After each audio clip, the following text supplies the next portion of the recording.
All right, let's do this.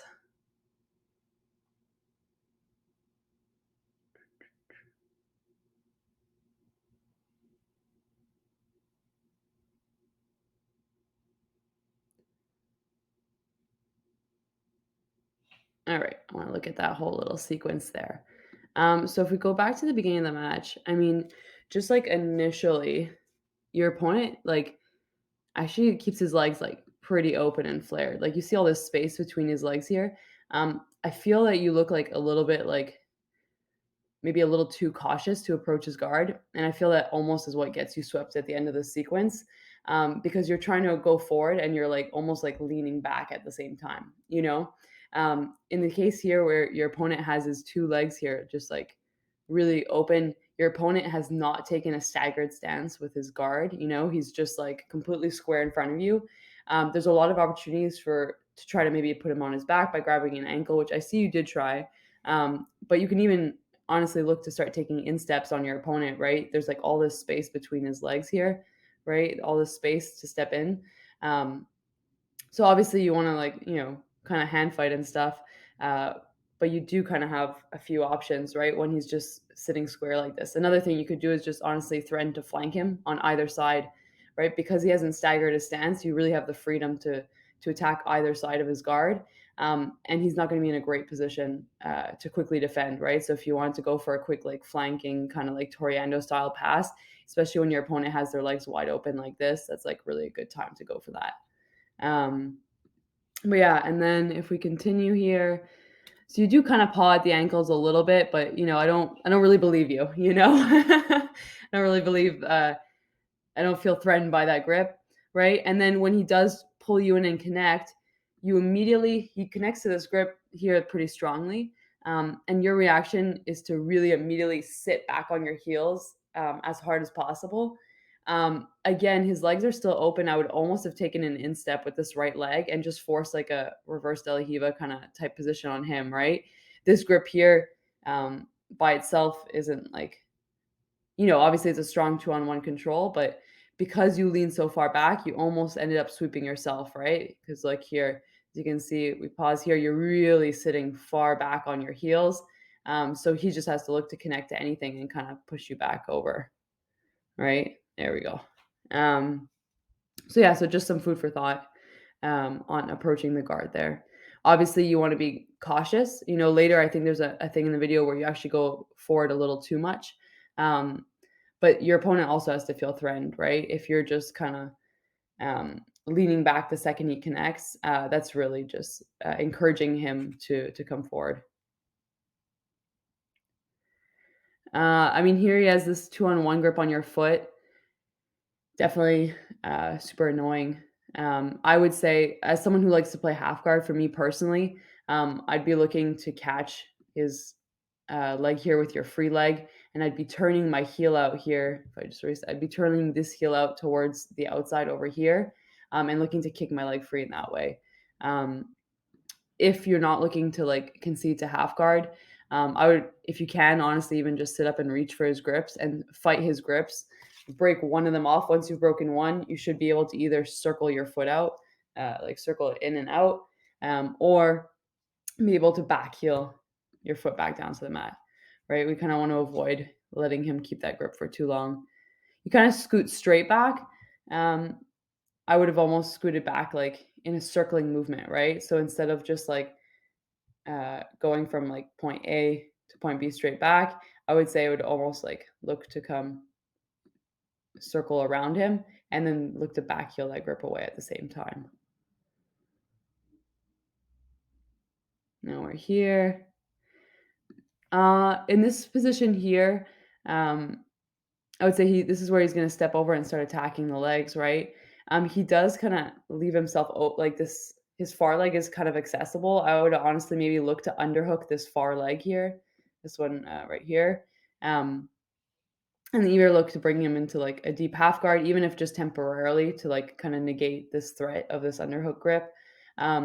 Or even if possible, if you're able to turn this knee into his leg, could become an X guard or something if you're able to elevate him, right? You can even use this hand here to kind of cross frame on his lat as you're underhooking his far leg here to kind of elevate him into potentially again some sort of deep half or X situation might have been a good call.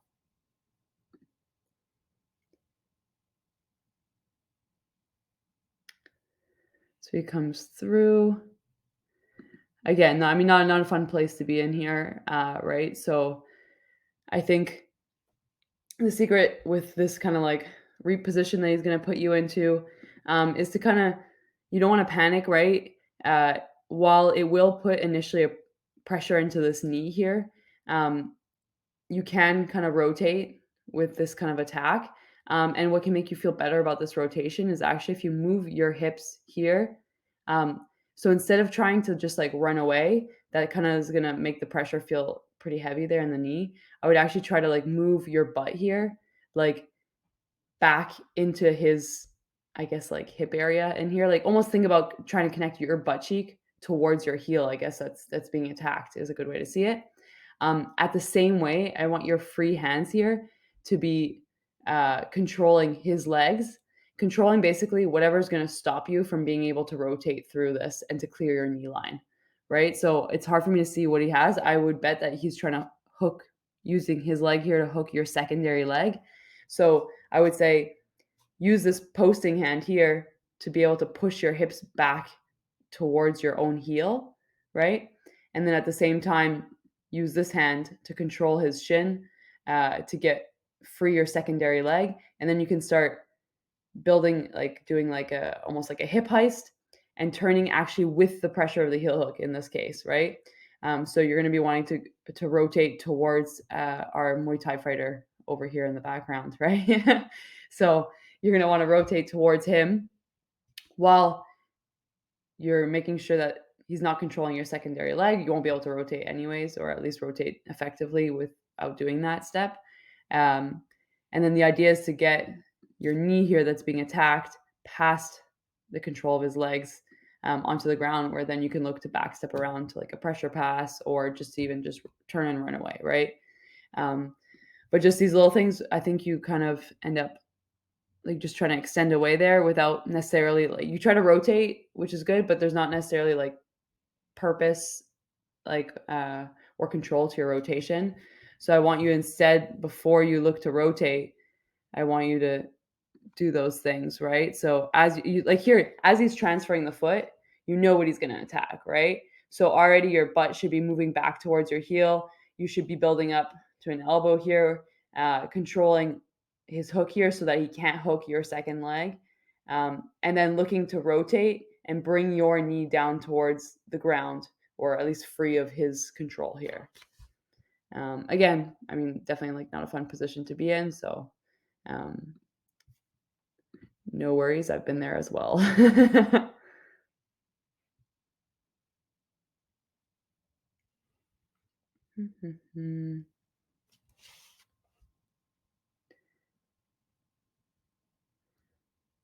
So I hate to say it because before I was criticizing you for, not being confident to go forward in the guard.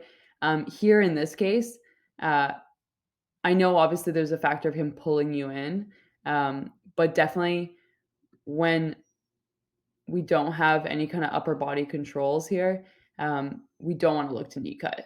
The more you kind of knee cut without like a strong upper body control, like he has the underhook here, he has like all the inside real estate. It's not really the time to like keep going forward because it probably is just going to let him like wrestle up or whatever it may be, right? So even and I for sure he's definitely pulling you into it a little bit. That would be the time to try to camp out into like a split squat position, right?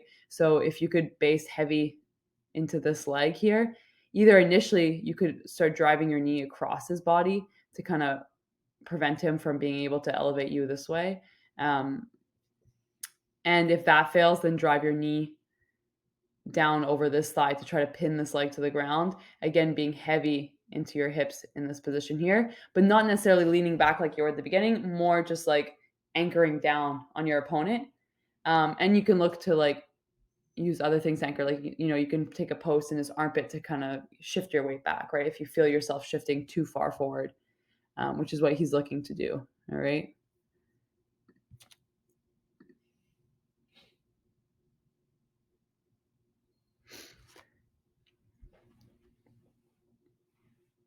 Cool. So we go into Dela Hiva.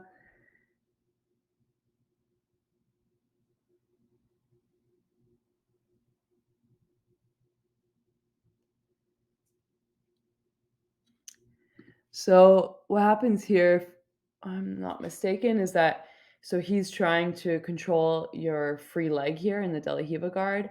Um, and then when he gets a good bite of it, I think you tried to retract your leg because you didn't want him to have, you didn't want him to be able to like stuff it into like a headquarters position or something, or to really be able to sit on it. And then when you retracted it, he was able to hit that drag, right? So I would just say your Dela Hiva in general, especially like this guy clearly looks like, like he's not a white belt and he looks like athletic. Um, so I mean, you definitely want your Dela Hiva guard here to be like a bit more dynamic, right? You do try to like grip fight a little bit, but I would try to be hitting more off balancements, right? So two really great ways to off balance from the Dela Hiva guard. Um, Especially in this case here, like, when he comes to control that leg and tries to stuff it and try to sit on it, and that's when you retract it, right? And he hits the drag. So in that exact moment, I would say when he threatens to stuff your leg in between his and to sit on it, like to bring this one forward to squat on it, that's a really great moment to potentially plant your hook foot in your Dela Hiva, to plant it on the ground and actually look to elevate him overhead using the foot that he's actually sitting on, right? So you're almost going with his movement. He's looking to sit, clear these circles off, sorry. He's looking to sit on this foot here. So your free leg, not your hook leg. So as he sits on it, you don't want to wait until once he's established his weight, it'll be more difficult, right? But as he's sitting on it, you could actually plant your hook foot on the ground. And then the foot, he's going to be sitting on your foot. So have a strong hook. And then actually just push him towards like in an overhead movement. And what that'll allow you to do, either one, it just kind of throws them off and you keep your Dela Hiva and you keep playing. Or it's a really great moment to try to pummel your legs inside, potentially for some sort of like X guard or something like that, or like entanglement, right? So that's a really great off balance I like to do, especially when the person on top is trying to force that leg in the middle the way he is. Um, Another thing you could do is actually just off balance towards the outside, so towards your hook foot side.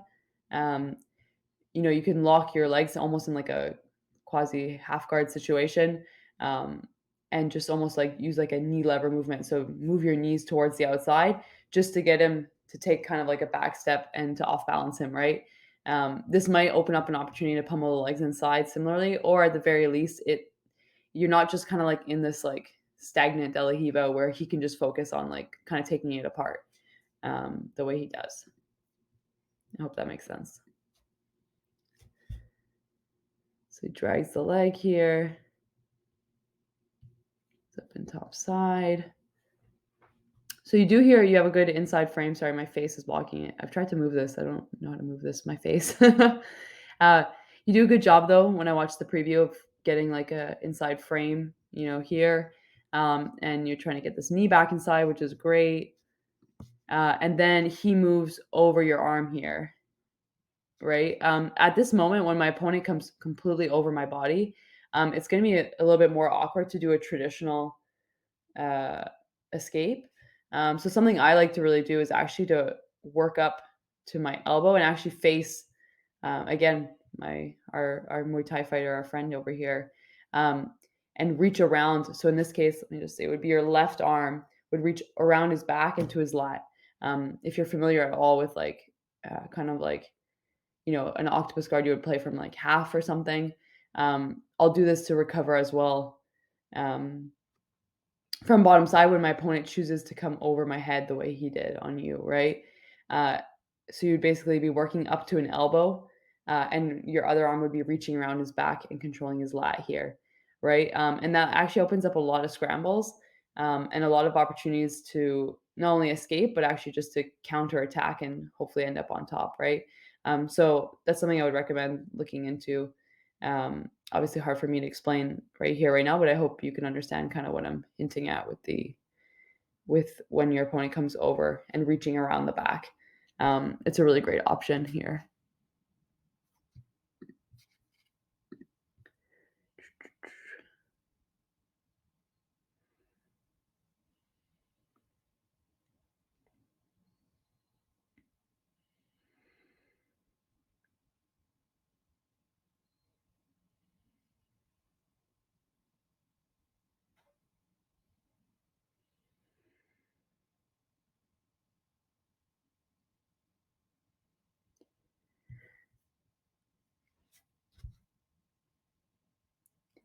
I mean, here when you're escaping, you kind of like opt to expose your back, and obviously, like he's probably encouraging you to do so. I would just say that if there's like a certain fact, if you know you're gonna be trying to escape in that direction, there, you know he's gonna come attack your back. So right here, like he's gonna hit that sit back here. So I mean, like one thing I think about is as they're going for the back, I think to really do it, to be ready to do like a really kind of explosive change of direction where I'm looking to get my shoulders on the mat immediately as he's pulling. I feel like as they're pulling you into the back control is like a really great time to kind of just shift your shoulders to the mat in a bit of an explosive movement. If we come back here, so again, you're exposing your back, so he's gonna want to sit for the back. So I would say like as he like commits to the sit, especially because he's a bit lower on your body, um, I would just like aggressively like escape my hips out to the other side and try to get my butt and my shoulders onto the mat, just to make his life a little more difficult, and then ideally to not end up with your back taken. Um, Again, tough position. Not trying to throw shade. Um,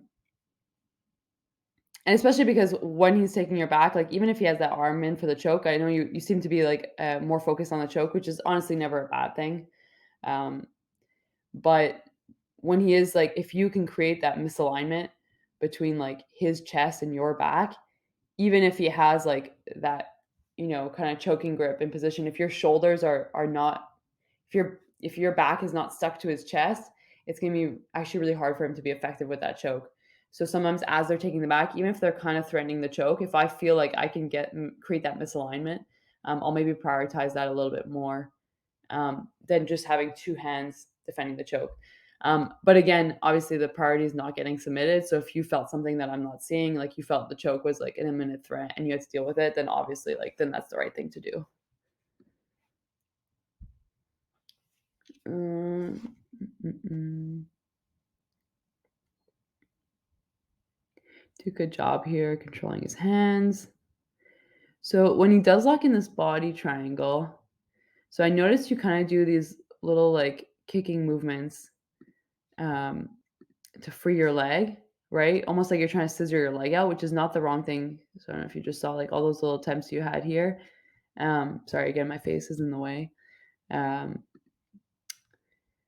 What I would recommend doing, is a tip that I got, which really helped me, is instead of just trying to like repeatedly scissor your leg out, um, which is like really easy for the person to kind of track and defend.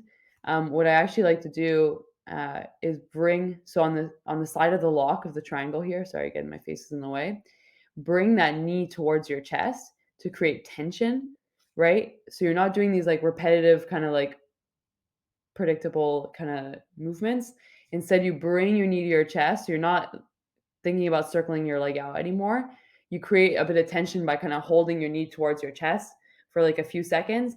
And then you do one big clean movement of like bringing your leg. So your knee is at your chest here. And then you do one clean, quick movement of kicking it down and bringing it back up around um, over like around his lock essentially. Um, And then once you do that, it'll be significantly easier for you to start angling your hips towards the ground in this direction here. Um, so just something to keep in mind, right? You're not doing the wrong thing by trying to circle your leg out, but I find that like instead of doing these small repetitive movements, I really like doing that create tension and then do like one clean movement to get it out. I think we finished the roll here.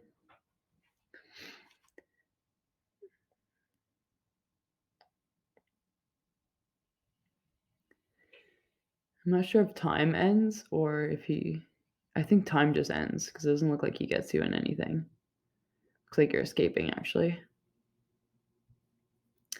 Awesome. All right. Well, I hope that there was a few things you could take away from that.